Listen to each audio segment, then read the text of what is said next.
बहुत पुराने समय में ओडिशा के एक घने जंगल के पास एक छोटा सा गांव था। उस जंगल में एक अद्भुत और रहस्यमयी शक्ति छिपी हुई थी। एक दिन गांव का एक ग्वाला अपनी गायों को लेकर जंगल में चराने गया।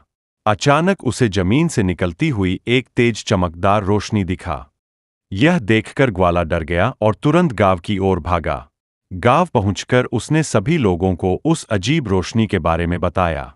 गांव के लोग सच्चाई जानने के लिए जंगल जाने का निर्णय लेते हैं। जब वे उस स्थान पर पहुंचे तो उन्होंने भी वही दिव्य प्रकाश देखा। सभी लोगों को लगा कि यह कोई देवी का चमत्कार है। उस रात गांव के एक भक्त को एक अद्भुत सपना आया। सपने में मां हिंगुला प्रकट हुईं और दिव्य रूप में दर्शन दिया। मां ने कहा, मैं इसी स्थान पर निवास करती हूं। तुम लोग यहां मेरी पूजा करो। हिंगुला प्रकट हुईं और दिव्य रूप में दर्शन दिया। मां ने कहा, मैं इसी स्थान पर निवास करती हूं।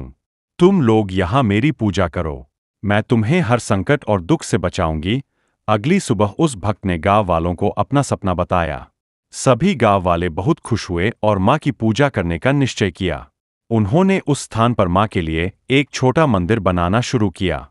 कुछ ही समय में वहां एक सुंदर छोटा मंदिर बन गया। मंदिर में रोज दीपक जलने लगे और पूजा होने लगी। धीरे धीरे मां की महिमा चारों ओर फैलने लगी। भक्त फूल, नारियल और प्रसाद चढ़ाकर पूजा करने लगे। मंदिर धीरे धीरे दूर दूर से भक्त मां के दर्शन करने आने लगे। उस दिन हजारों भक्त मां के दर्शन के लिए आते हैं। सभी भक्त श्रद्धा से मां के चरणों में सिर झुकाते हैं। आज भी मां हिंगुला अपने भक्तों की रक्षा करती है और उन्हें आशीर्वाद देती है। ओडिशा की पवित्र भूमि में तालचर के पास स्थित हिंगुला टेम्पल मां हिंगुला का एक अत्यंत प्राचीन और शक्तिशाली पीठ है।